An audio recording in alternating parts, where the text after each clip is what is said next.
자, 오늘 사무엘상 27장. 자, 다윗이 그 마음에 생각하기를 내가 후일에는 언젠가는 사울의 손에 망할 것 같은 거야.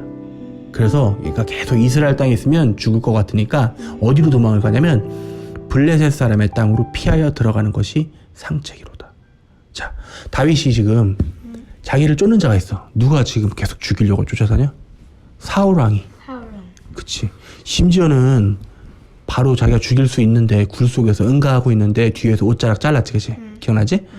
그랬는데도 불구하고 계속 지금 죽이려고 들어. 그래서 다윗이 곰곰이 생각을 해보니까 내가 계속 여기에 있다가는 죽을 것 같은 거야. 그래서 어디로 도망가냐면 블레셋 사람이야.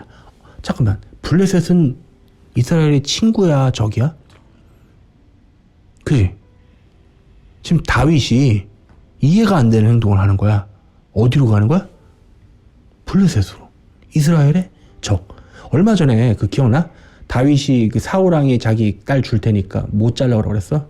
껍질 100개. 껍질 100개. 200개 잘라왔지. 그게 누구였었어?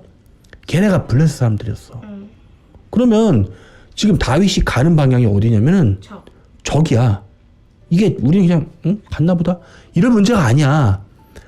지금 죽지 않기 위해서 오히려 어디로 가는 거냐면 적한테 가는 거야. 계속 볼게. 사울이 이스라엘 온 전체에서 나를 막 찾다가 내가 탁 죽어버릴 수 있으니까 그 손에서 벗어나기 위해서 어디로 도망가냐면 블레셋으로 도망가는 거야.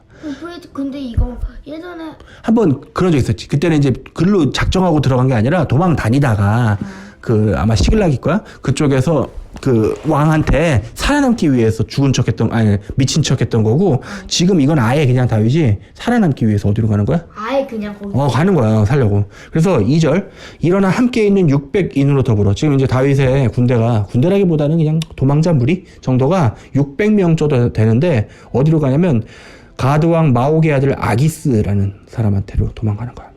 응? 자, 3절, 다윗과 그의 사람들이 각기 가족을 거느리고, 이게 피난 행렬이야. 600명이라고 그랬으면 실질적으로 몇천 명 됐을 거야. 왜냐면 이 600인은 누구를 세는 거냐면 싸울 수 있는 군사수를 세거든. 그러면 싸울 수 있는 1명, 떨거지 2명, 벌써 1명인데 3명이잖아. 그럼 곱하기 평균 3 내지는 4만 해봐도 가족 평균 600 곱하기 한 3 하면 6, 3, 18, 1800명에서 2000명 정도 되는 인원이야. 왜냐면 그 당시는 애나 여자는 세질 않았어. 그게 뭐 남녀평등 그런 게 아니라 군사력만 중요했던 시기야. 오로지 싸울 수 있는 인원 수 세는 거야. 알았어? 그러니까 사람 숫자 세자 그러면 뭐냐면 전투에 도움될 수 있는 숫자만 중요한 거야. 그런 사람 숫자가 600명이야. 자, 볼게. 다윗이 그의 가족들과 가족을 거느리고 가드에서 아기스, 아까 그 왕이지, 블레셋 왕과 함께 살았는데, 다윗이 아내 이스르엘의 여자 아히노암과 그리고 주변은 나발의 아내 되었던 나발, 얼마 전에 그 멍청이 멍청이 죽었지. 여호와께서 치셔서 갈멜의 여자 아비가일과 함께 하였더니 지금 아내가 둘이야, 그지? 자, 4절, 다윗이 쫄래쫄래 어디로 도망간 거야? 이 블레셋 쪽으로 도망간 것을 혹이 어떤 사람들이 사울에게 말했어. 그러니까 이제 사울이 적한테 갔잖아. 그럼 굳이 적까지 가서 수색할 수 있을까 없을까? 없어. 왜? 수색하러 가면 또 전면전을 벌여야 되잖아. 그래서 사울왕이 그 블레셋 쪽까지는 전투를 벌일 생각이 아니면, 그러니까 이게 생각해봐. 거기가 적인데 사울왕이 군사를 데리고 굴러 가면은 걔네들이 사울왕이 우리랑 싸우러 온다고 우르르 나올 테니까 거기까지는 다윗을 잡으러 갈 수 없는 거지. 자, 중요한 거는 항상 말하지만 다윗은 누구의 예표? 하나님. 예수님. 계속 볼게. 자, 예수님이 어디로 가는 거야 지금? 이스라엘을 떠나서 이방으로 가는 거야. 그때도 비슷한 얘기 한 적이 있지. 계속 같은 일이, 그러니까 성경에서 같은 패턴이 계속 관찰되는 건데 뭐냐면, 그때 그 뚱뚱 제사장, 엘리 제사장이 있을 때 그때 하나님의 법궤가 어디로 갔었어? 이방으로 갔었지. 그런 일이 벌어졌어. 다시 말하면 하나님께서 어디로 간다는 거야? 이방으로 간다는 거야. 그렇지. 하나님께서 이방으로 갔더니 어떤 일이 벌어졌었어? 이방 막 잡신들 막 자빠져갖고 대가리 끊어져 있고, 그지? 하나님께서 이방으로 가셔서 뭘 멸하는 거냐면 이방 잡신들을 멸하는 거야. 그랬다가 다시 계속 그게 이방에 있어 다시 이스라엘로 돌아와. 그러니까 하나님께서 자꾸 똑같은 일을 계속 되풀이해서 보여주는 이유는 강조하고 싶은 거야. 마치 우리한테 손을 흔들고 있는 거야. 야, 얘들아. 너네들 중에서 머리가 좀 돌아가는 애들 아니면 또는 나의 마음을 읽는 사람들은 보라고 막 사인을 보내는 거야. 별표. 그렇지. 지금 다윗도 어디로 가는 거야? 이방으로 가는 거야. 계속 볼게. 자, 그래서 다윗이 이제 거기서 지금 완전 망명한 거. 이걸 보통 정치적으로 망명한다고 말하는 거거든. 뭐냐면 옛날에 군주는 사울이었지만, 옛날에 군주는 사울이었지만 지금 다윗이 어디로 가냐면 사울 왕, 다시 말해서 이스라엘의 적인 반대편에 가서 붙는 거야. 그러면 지금 이스라엘 입장에서 봤을 땐 다윗을 뭐라고 생각할 수 있을까? 다윗? 적이야, 우리 편이야. 배신자, 절멸자. 저런 지주도 없는 놈이라고 생각하겠지. 자, 그러면 이스라엘이 유대인들이 예수님을 봤을 때 우리 편이라고 생각할 것 같아. 지금 정확하게 이스라엘들이 그 사람들은 그 초등학교에서 배울 때 더하기도 안 써.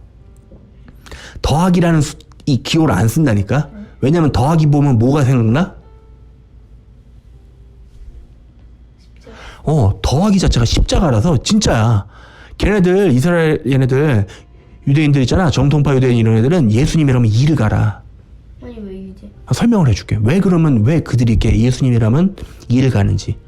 자, 그러니까 유대인들은 유대인들의 역사에서 그러니까 유대인들이 예수님을 십자가에 달아서 죽여버렸지. 그 다음에 3일 후에 부활하시고 그 다음부터 공식처럼 찾아온 얘기가 있는데 뭐냐면 이방인들이 오히려 받아들였어. 지금 오늘 우리가 보고 있는 본문에서 다윗이 이방인에게 간 것처럼 그때부터 이방인들이 어떤 생각을 갖게 된 거냐면 저 유대인들을 보면 좋게 보였을까? 예수님을 십자가에 달아서 죽인 민족이라는 생각을 들까?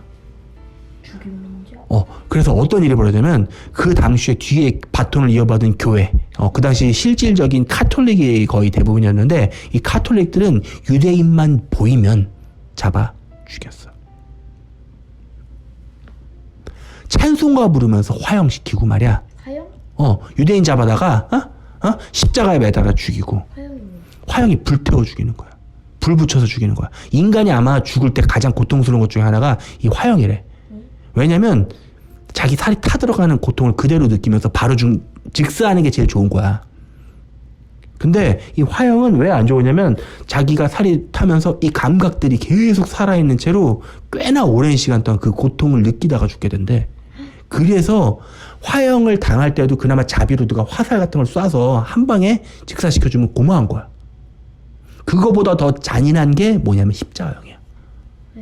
십자가는 어떻게 죽는 형벌이냐면 잘 들어도 오늘 십자가에 대해서 좀 설명을 좀 해줄게.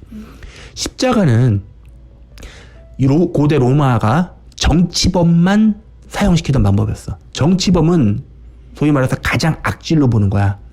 어떻게 죽게 되냐면 십자가는 이 못이 박히잖아. 우리는 이렇게 손바닥에다가 못을 박는 거라고 생각하잖아. 근데 실질적으로 손바닥에 못을 박게 되면 손뼈가 약해서 트어져 나가 체중을 못 버티게 되면 어디다 꽂게 되면 여기 아빠 상처에 있는 요 위치 있지? 여기다 박으면 두 개의 뼈 사이에 정확하게 들어가서 체중을 어느 정도 받칠 정도가 돼. 그래서 양쪽에 십자가를 못을 박게 돼. 십자가를 눕혀놓고 그 위에 죄수를 살아있는 상태로 눕힌 다음에 일단 끈으로 묶어 십자가에.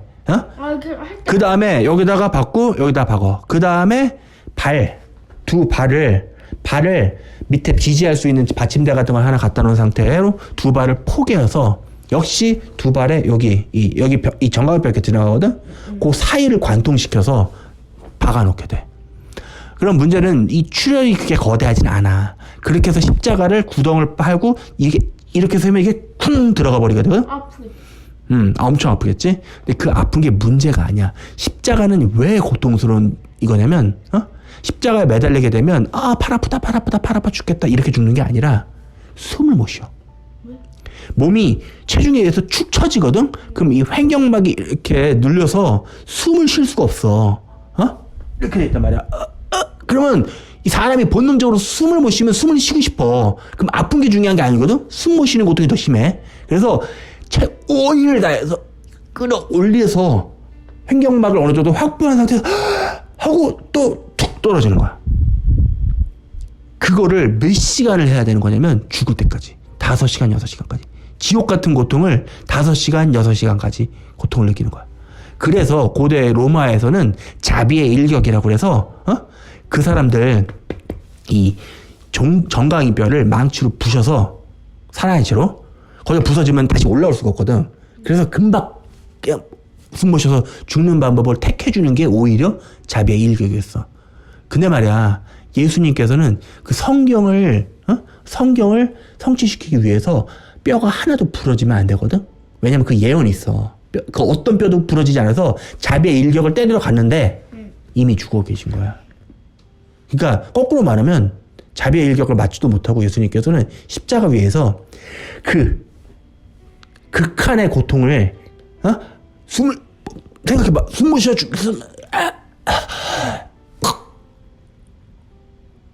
이거 다 죽을 것 같아. 다시 올라가서 이걸 5시간 6시간이죠. 어때? 십자가 어떤 건지 알겠어? 그러니까 타주는 것보다 더 괴로운 게, 타주는 건 껏해야 그래도 그거 한 5분 3분이면 죽거든. 근데 십자가는 가장 잔인한 형벌이야. 그러면 생각해봐. 오늘 다윗의 얘기를 하고 있지만 갑자기 얘기가 지금 중간에 십자가로 튀었는데, 왜 예수님께서는 굳이 다르게 죽는 방법도 있는데 굳이 십자가라는 방법을 택하셨을까? 아니, 더 정확히 말하면 왜 하나님께서는 하나님의 아들을, 왜 그 수많은 사용 방법이 있거든? 그냥 깔끔하게 목 잘라주는 게 제일 좋아. 우리는 목 잘라 죽이면 굉장히 잔인해 이렇게 생각하잖아? 목 잘려 죽는 게 가장 편하게 죽는 것 중에 하나. 왜? 떨어지는 순간 이게 신경이 떨어지기 때문에 고통을 느끼기도 거의 힘들거든. 이해돼? 신경 전달이 안 되기 때문에 떨어지면 너무 잔인하지. 근데 어쨌든 그런 수많은 잔인한 것 중에서 가장 잔인한 거에 넘버 원이 십자가야. 그 십자가를 하나님께서 택하신 이유는 뭘까? 그거는 이유를 좀만 생각하면 알 수 있어. 왜? 우리가 당해야 할 형벌이 뭐라는 거야? 십자가라는 거야. 그럼 하나님께서는 언제나 등가 교환이라고 그랬지. 언제나 동일한 가치로 교환을 해야 되기 때문에 우리가 받아야 될 그 정도의 그 심판을 누가 직접 담당하신 거야? 예수님께서 직접 담당하신 거야. 근데 우리는 이 십자가 하면은 그냥 왜 그런 이해도 어느 정도는 돼, 사실. 왜냐면 왜 그런 일이 벌어지는 거냐면 십자가를 벌써 지금 몇십 년째 들었잖아. 그러니까 솔직히 말해서 그냥 무뎌진 거야. 그래서 그래, 그런가 보다. 또 심지어 이런 사람도 있어. 그냥 하나님이니까 그냥 좀 안 아프게 고통 좀 꺼놓고 마치 십자가에서 아픈 척 코스프레 했다라고 생각하는 사람도 있는데, 정확하게 성경을 묘사하고 있는데 예수님께서 어느 정도였으냐면 십자가에 가시기 전에 기억나지? 그때 아빠 했던 얘기. 내가 괴로워 죽을 지경. 그 얘기를 왜 했을까? 예수님이 다 아시잖아. 자기가 좀 있으면 어떤 일 당해야 되는지 알잖아. 야, 우리가 손가락 하나만 찔려도 아빠 죽을 것 같은데 좀 있으면 어떤 일 당해야 될지 미리 다 알고 있는데 그거 그냥 가야 돼. 심지어 예수님이 기도를 어떻게 하시는지 알아? 하나님한테 주여, 하실만 하시거든 이 잔을, 다시 말해서 내가 이 십자가 지금 이걸 좀 이따 당해야 되는데 이거를 좀 제발 좀 비껴가게 해달라고 부탁까지 했어. 근데 그 다음 뭐라고 하시냐면 잔을 좀 나에게 지나가게 해주시라고 부탁을 했는데, 그러나 내 뜻대로 하지 마시고 하나님 뜻대로 마십시오. 나는 아빠 여기서 굉장히 많은 위안을 얻어. 뭐냐면 예수님께서 슈퍼파워로 하나도 안 아프고, 그게 아니라 십자가 앞에서 바들바들 떠는 거야. 뭐라고? 아니 지금 무슨 천하의 하나님께서 폼 떨어지게 바들바들 떨고 있는 거야. 하나님이, 신이 형벌 앞에서. 그러면 이게 나중에 심판을 하러 오시는 분이 누구야? 예수님이야. 그 예수님은 십자가를 겪었던 분이야. 십자가 앞에서 바들바들 떨어봤던 분이야. 그러면 우리의 그 중심까지 다 감찰하실 때 어떨까? 살다가 딱 한 번 죄졌네, 이거겠어? 아니면 그 중심을 보시겠어? 왜? 본인도 인간으로서 다 느낀 거야. 그러니까 죄를 용인한다는 얘기가 아니야, 이게. 뭔 얘기냐면 어차피 인간은 다 죄인이야. 그러니까 죄를 짓자는 얘기가 아니라 어차피 그놈이 그놈이야. 솔직히 말해서. 굳이 말하면 조금 착한, 우리 막 이렇게 생각해. 어떻게 생각하면 사람이 살아가면서 나는 엄청 착하고 쟤는 지옥 가게 딱 알맞아. 막 이렇게 얘기를 하잖아. 막 인간의 그 죄성 때문에 막 그런 생각을 해. 그래도 나는 천국 갈만하지. 막 이러고 있어. 근데 하나님 입장에서는 다 똑같아. 그냥 먼지도 먼지. 그렇지. 그 뭐 미생물들끼리 솔직히 미생물들끼리 나는 깨끗한 미생물, 난 깨끗한 이러고 있는 수준이야. 미생물들끼리. 그런데 하나님께서 보셨을 때 그럼 뭐를 보시겠어? 결국 그 중심을 볼 수밖에 없는 거야. 그래서 너가 이렇게 죄가 보이겠지. 하나님 입장에서, 예수님 입장에서 우리를 바라보잖아. 심판대 앞에서 딱 앉으면 앞에 뒤에 모니터 딱 켜져서 그때까지 죄지고 쫙 다 나온다고 생각해봐. 그 다 보여. 그럼 막 우리가 그냥 다 잊어먹으니까 그냥 기억을 못 하는데, 지금까지 그냥 내가 지금까지 했던 죄 쫙 다 나오면은 막 얼굴을 못 들어. 살 수가 없어. 근데 그거를 묵과해 주시는 거야. 죄가 없어지는 건 아니야. 그냥 못 본 척 하시는 거야. 뭐 때문에? 나 때문에, 예수님의 은혜 때문에. 예수님 때문에. 그때 그 못 본 척 해주시는 유일한 그 이유가 하나 뭐냐면 관계. 왜? 내가 너 알아. 응? 내가 너 알아. 너가 힘든 과정 속에서도 그래도 내 이름 의지하고 따라왔잖아. 나도 알아. 그래 봐줄게. 이거야. 이해돼? 그게 십자가의 사랑이야. 그냥 예수님께서 죄 없어졌음 딜리트 완료 탁 뭐 이런 게 아니야. 다 뻔히 보시면서 그 죄에 분명히 심판을 내려야 되지만 내가 대신 그 죄를 어떻게 해줬어. 괜찮아. 너 그러니까 너 나랑 관계 있지?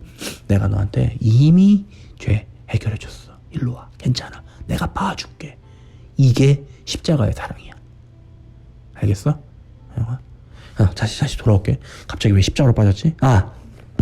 자, 오늘은 뭐 27장 반 해야 될 것 같은데 얘기가 많이 빠졌네. 자, 어쨌든 좀 전에 하고 있던 얘기가 이거였어. 뭐냐면 예수님께서 다윗이 블레셋으로 갔다는 건 복음이 어디로 간다는 얘기야? 이방인에게 간다는 얘기야. 자, 근데 중요한 게 말이야. 여기서 엄청난 얘기가 있는데 뭐 오늘 다 읽지는 않을게. 근데 아기스 왕이 블레셋 왕이거든.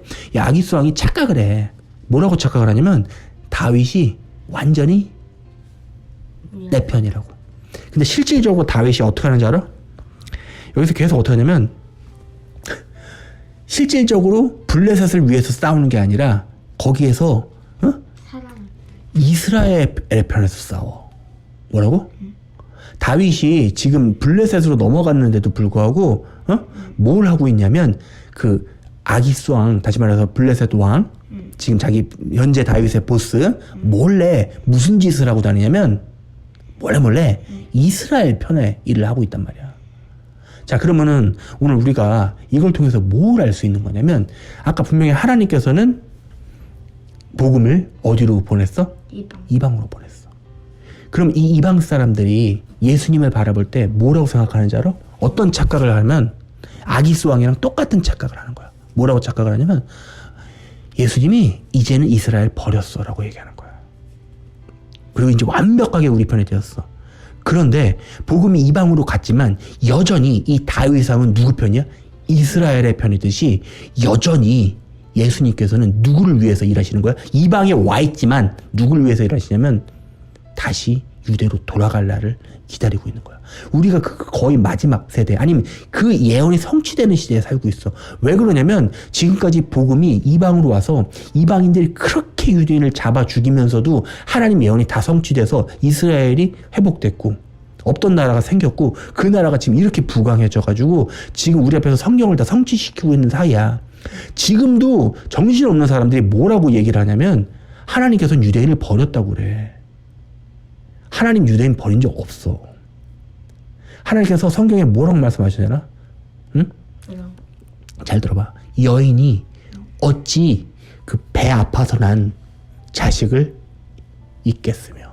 그게 뭔 말이냐면 엄마가 하영이 낫잖아. 응?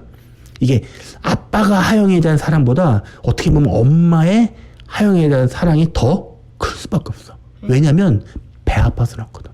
아이고 나 죽네. 알지? 응. 이게 그냥 난 게 아니라 정말 내 배 아파서 내 몸뚱이에서 찢어서 낸 것 같은 느낌이라 엄마는 자식을 잊을 수가 없어. 응? 근데 오늘 하나님께서 이스라엘에 대해서 어떻게 하냐면 여인이 어찌 그 배 아파서 난 자식을 잊겠느냐. 못 잊는다는 얘기야. 오늘 다윗도 여전히 이 이방에 와서 있지만 이를 누굴 위해서 하고 있어? 이스라엘을 위해 하고 있어. 그럼 다시 말하면 다윗이 조금 있다 보면 어떻게 되면 다시 이스라엘로 돌아가. 뺏게. 자, 지금 우리는 어떤 시대에 살고 있냐면 복음이 이방으로 와 있는 이 마지막의 마지막을 살고 있는 중이야. 그러면 잘 생각해봐. 아빠가 옛날에 이런 얘기를 한 적 있어. 구원은 응? 이방인 받을까 못 받을까? 율법에 의하면. 못 받아. 잘 들어봐. 율법에 의하면 구원은 이방에게 허락되지 않아. 그래서 유대인들이 뭐라고 생각하는 줄 알아? 이방인들 보면 아우 저 지옥 불쏘시개라고 생각을 하는 거야. 근데 맞아 그 얘기가. 자 근데 그러면은 여기서 막 흥분한 사람들 많을 것 같아. 여기까지만 얘기 딱 듣고 있으면 여기까지 듣고 있는 사람들 중에서 흥분한 사람 많은데 흥분할 일이 아닌 게 복음이 구원이 이방으로 와 있는 동안 하나님께서 뭐를 바라는 거잖아. 이 이방인들이 그냥 이방인으로 남아있기를 원하는 걸 것 같아. 이스라엘. 정답이야. 뭘 만드는 거야? 이스라엘. 정말로 혈통적으로 유대인들을 만드시는 거야. 이해돼? 그렇게 해서 구원이 이 이방에 와 있는 동안 이방에 남아있는 자들과 이방인이었지만 뭐로 바뀌는 사람들이야? 유대인. 그러면 유대인으로 바뀌려면 어떻게 해야 돼? 방법은 굉장히 간단해. 유대인이랑 결혼하면 돼. 예수님이 어느 나라 백성이야? 예수님은 마태복음 1장에서 완벽하게 족보를 밝히는데 철저하게 아주 순도 100%의 유대인이야. 근데 이 이방인 신부들을 아주 기쁘게 맞으려고 기다리고 있는 누가 있어? 남편이 있어. 그 이름이 누구야? 예수야. 그러니까 우리가 예수와 결혼하잖아? 그러면 실질적으로 더 이상 이방인이 아니라 뭐가 되는 거야? 순도 100% 유대인으로 싹 바뀌는 거야. 이해돼? 순도 100%. 그러면 왜 그리스도의 신부다 하는 거는 예수님께서 굳이 꾸역꾸역 신부를 얻으려는 이유는 딱 하나야. 우리를 뭘 만들겠다는 거야? 혈통적으로 유대인을 만들겠다는 거야. 그래서 모든 성경에 기록된 누가 구원받는 거야? 유대인이 유대인이 구원받는 거야. 그럼 우리는 살고 싶으면 뭐 돼야 돼? 유대인 돼야 돼. 이 아빠 궤변을 들어오는 게 아니라 아빠 성경을 지금까지 그렇게 열심히 읽은 결과, 물론 아빠 열심히 때문에 알게 된 건 아니지만 하나님께서 그냥 열어주셔서 알게 된 거지만 내가 성경을 읽으면서 그냥 신학적 지식이 아니라 하나님께서 아빠한테 계속 클리어하게 가르쳐 주신 게 있었어. 맨 처음에 열어줬던 게 뭐냐면 유대에 대해서 열어주기 시작했어. 그래서 보통 사람들이 신약은 편하게 읽어. 신약은 굉장히 뭐라면 이방인들이 이해하기 편해. 근데 구약은 읽다 보면 불편할 수밖에 없어. 왜? 처음부터 끝까지 유대로 시작해서 유대로 끝나. 왜? 유대인들의 역사기야 그냥. 그러면 우리는 그 구약을 읽으면서 어떤 반응이 오냐면 약간 이질감이 생긴다고. 근데 유대인들이 있잖아. 구약을 읽으면 어떤 일이냐면 강화도에서 누가 태어 이런 느낌이야. 인천으로 갔다가 부산으로 이러면 들으면 친숙해 안 친숙해? 굉장히 친숙하거든. 유대인들이 읽으면 구약은 그런 느낌이야. 근데 우리가 읽으면 뭐 시글락으로 갔다 모르잖아. 개념이 별로 안 와. 와닿지가 않는데 생각해봐. 강화도에서 관첩 뭐 했다가 이렇게 뭐 그러면은 이게 어느 지역에서 딱 돌아다니는지 보이니까 굉장히 친숙하게 다가오잖아. 그래서 철저하게 구약은 뭐냐면 유대적인 책이야. 사탄 이놈 새끼가 어떤 짓을 했냐면 성경을 찢어 밝히려고 시도하고 있어. 어떻게? 구약과 신약을. 심지어 극단적인 기독교인들 중에서 이렇게 얘기를 해. 구약은 이제 다 성취됐다. 볼 필요가 없다. 철저하게 개소리야. 왠지 알아? 구약 바탕으로 오신 메시아가 누구야? 예수님이. 그리고 그분이 신약을 함께 써가셨어. 그치? 실질적으로 예수님의 활동무기지. 근데 구약은 신약이 있어야 완전해지는 책이야. 신약도 마찬가지로 뭐가 있어야 돼? 구약. 두 개는 뗄 수가 없어. 그래서 우리 막 구약이니까 옛날 약속, 신약은 새로운 약속이니까 마치 약속이 바뀐 것처럼 이해를 하거든? 하나님께서는 본인의 약속을 한 번도 바꾼 적이 없어. 근데 굳이 갱신하셨을 수밖에 없었던 이유는 딱 하나야. 원래 약속 받기로 예정된 민족들이 이스라엘. 자꾸 뻘짓을 하니까 어쩔 수 없이 후드로 패고 정신 차려서 인간 만들어서 나중에 구원시키실 거야. 자, 오늘 말씀을 마무리할게. 자, 오늘 사무엘상 27장에서 봤던 내용 중에서 가장 중요한 것은 구원이 원래 유대인에게 머물러 있었지만 그게 어디로 잠시 흘러? 이방에게 흘러. 그 흘러있는 기간 동안 우리 이방인들은 정신 차려서 뭐가 빨리 돼야 돼? 유대인이 돼야 돼. 유대인이 되려면 방법은 딱 하나야. 누구랑 결혼해야 돼?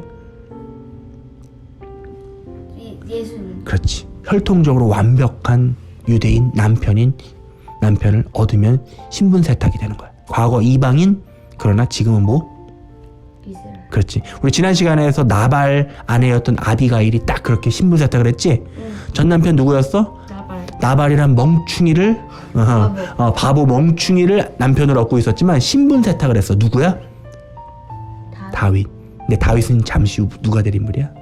왕. 봐봐. 이 얼마나 예수님의 완벽한 예표야. 그러니까 그래서 성경을 보면 다윗 보면은 그냥 예수님이라고 막 그냥 얼굴에다 쓰고 다니는 것 같아. 거의 그 지경이야 진짜. 나 다윗이 막 이러고 다니는 것 같아. 나 예수야 얘들아, 나 좀 제발 눈치 좀 채라고. 물론 다윗 본인은 몰랐겠지. 왜? 이 당시에는 예수님이 계시가 되어 있지 않았기 때문에 몰랐어. 그러나 다윗은 태생지부터 어디야? 베들레헴. 태어난 데도 같아. 그런 인물이야. 오케이? 알겠지? 자, 오늘 말씀에서 은혜가 있으셨길 바라겠습니다. 하나님 감사합니다. 저희 가족 예배 드릴 때 하나님 함께 오셔서 영으로 찾아주시고 하나님 이 예배 흠양하시고 기뻐하셨을 줄 믿습니다. 하나님 점점 때가 악함으로 우리가 겸비함으로 하나님 믿음을 붙잡아야겠습니다. 그러나 하나님 내가 아니라 하나님 나의 능력이 아니라 나의 의지력이 아니라 오직 예수 그리스도를 붙잡음으로 말미암아 주님께서 약속하신 그 복을 누릴 수 있도록 도와주시옵소서. 하나님 이 오늘 밤 예수를 남편으로 맞아 우리가 혈통적으로 완벽한 유대인이 되는 역사를 허락하여 주시옵소서.